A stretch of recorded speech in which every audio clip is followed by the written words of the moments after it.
Hey everyone, and welcome back for another Who Are They Real Review. And today I'm joined by the amazing Chris Anthony Lopez. Hi everybody, what's going on?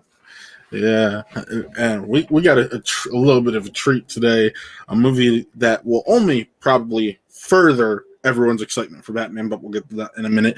And that's The Devil All the Time, starring Tom Holland, Robert Pattinson, Jason Clarke, Riley Keough, and still Sebastian Stan, and a whole slew of actors. It's just like, wow, this is a star-studded cast. Directed by Antonio Campos, this film is it's captivating to say the least. But Chris, I'm gonna let you start off. How did you feel about the film? So I thought I knew what I was getting myself into, and that's something that we had spoken of before we even started watching the movie. I thought it was going to be this Tom Holland led drama, but I wasn't expecting the thriller aspect of it, because maybe I hadn't seen too much of the promotion material, which is something unheard of nowadays, because we are so almost clustered by promotional material for every movie ever made. But my thoughts on the movie as a whole, I mean, I liked it. I don't regret watching it. It's not my cup of tea, like, in the slightest. I don't like movies like this usually, but after watching it, I sat through it and I was content with watching it. The only things I have to knock this movie for is that the plot of the movie, I didn't know what was going on until maybe halfway through what the plot was going to be. Yeah, there was a lot of setup. Yeah, there was almost half the film is setup, and then it was a little too dark. and I know Jake Gyllenhaal produced this thing, and the cast, I mean, they definitely brought it in regards to their individual character performances. But damn, this movie is so twisted and gruesome at points to watch. Not because of what we're seeing. It's not like physically gruesome. It's these tragic characters, or these corrupted characters that are hard to watch, because they're probably irredeemable. And as the movie goes on, you will see why I say that.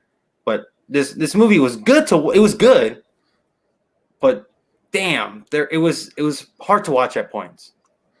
Oh, without a doubt.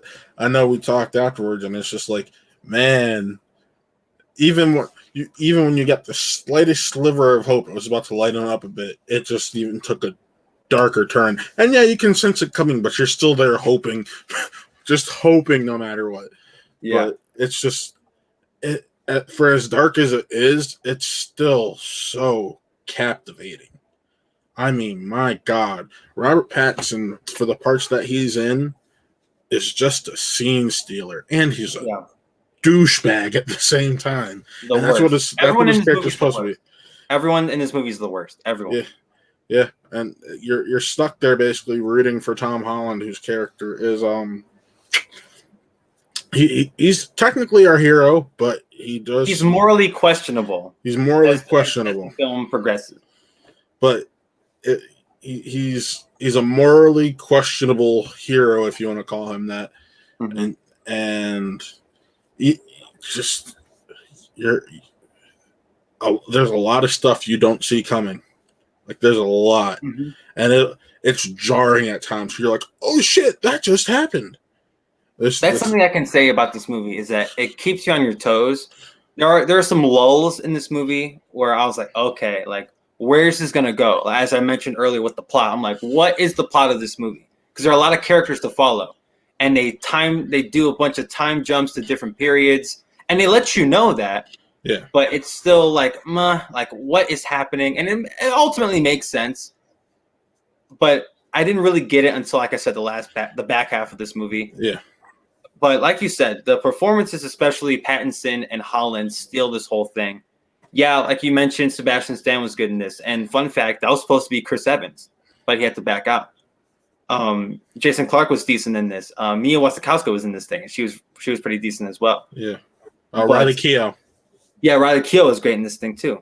But Holland, I wasn't buying the accent at first. I wasn't buying it. And then then I was like, okay, cool. Yeah, At first, it sounded like Peter Parker with the Southern twang, and I'm just like, yeah. Maybe that was my own brain. It's like that's Spider-Man. Like, come on now.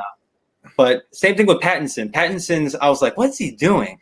And then as the character's more fleshed out, I'm like, oh, okay. Like I see what's going on here. But Pattinson, if anyone's still on the Pattinson's the Twilight guy shtick, watch The Devil All the Time.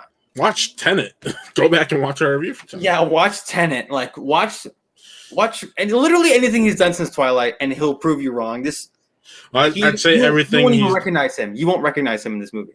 I'd say everything he's done since Cosmopolis. After that's when he probably got these Cosmopolis or Water for Elephants. One of those that was like his one of those two were his last bad film. Anything after that's been grade A, beautiful. And he brings it. And in this movie specific, like you said, he's not in it too much, but he makes his presence known every time he's on screen, regardless if he's talking or not.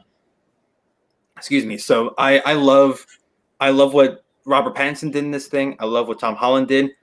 Some of the shots in this movie were incredible to watch as well. The cinematography was really good.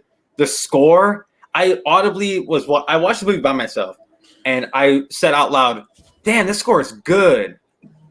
Like I caught myself saying, like, "Oh yeah, it's the typical like ooh creepy score," but I really dug it for this, and it's not your traditional thriller per se. And it's religiously driven, so if that says anything. Yeah, it shocked me that it kept my attention because I'm not the biggest guy. Even if anything's even slightly religiously driven, it can lose me. But like, it's not like they bashed you over the head with religion. It was just like it's the setting, it's the backdrop for this thing. Religion is what drives the plot forward, and being morally questionable, and it questions people's faith in God. And where that goes in regards to how faithful people can get with God.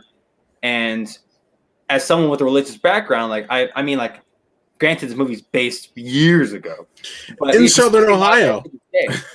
Yeah, and it's set in Ohio, but you still hear about stuff like that to this day. So it's still somewhat relevant. Yeah. But I mean, it's a gruesome watch, and if something like this. I'm trying to find a movie that is somewhat similar to it, but it can be hard to watch at points. And if I knew what this movie was going into it, I probably wouldn't have watched it. But at the same time, I'm glad I saw it. I was about to say, I take it that you're glad you went in blind because it's just one of those things. Yeah, I was shocked because we're starting it. Yeah, I haven't watched. I'm like, this. You're like, wait, it's a thriller. What? It's rated R, violence, graphic. What? Blood? Yeah, because I don't do that stuff. But I mean, I'm glad I went into it blind because everything I just said, I wouldn't have watched it for that reason. Like, yeah, it's Tom Holland. Yeah, it's Robert Pattinson. I like those actors a lot. But the plot of the film and the themes of this film aren't my cup of tea. But at the same time, going into it blind made me sit through it. At no point was I like, screw this and turn it off. It's a solid watch, and it's a Netflix flick, or at least it's coming out through Netflix. No, it is the Netflix film. This is a Netflix film. Also, they produced this themselves. They didn't buy something at like a festival or something. Yeah, that's awesome. That's really cool. And Netflix are just because they do these big action flicks all the time, and this is a nice change of pace. It's like The Marriage Story to get something a little bit different. So it's worth the watch if this is your cup of tea, but I wouldn't recommend this to anybody. I'll say that. I wouldn't. I'd be selective about who I recommend it to, and that's what I gotta say. But Chris, so if you were giving this a rating out of 0 to 5 reels, what would you give it? I would give The Devil All the Time 3 out of 5 reels. I just think that there's a lot going on in this movie, and the performances are great, the score is great, some of the shots are incredible to see, but plot-wise, it doesn't get me to the second half, so it's really hard to care about what's going on and not about who it's affecting until the second half of the movie, in my opinion. But I still really liked it. I would recommend this to certain people, not everyone, because it can be touchy at some points, especially with some things that happen in the film. It can be off-putting to some. There were times we were messaging each other during it and even I was messaging Taylor because he was watching with us, and it's just like ick, ew, holy shit, what the fuck? Like, this is dark. It's just one of those things, and for that reason, I'm gonna give it a 3.5. Yes, the subject matter isn't for the faint of heart. That's the best way to put it. Exactly. And there's a lot that's said and done here. The few times CGI is used in this film, it was iffy, and there are two specific times I'm thinking of. But the makeup work that they did and the effects works that they did with certain deaths just were stellar. So I do got to give it props for that. But because of subject matter and everything, that's where I got to land on it. So 3.5 out of 5 for me. 3 out of 5 for Chris.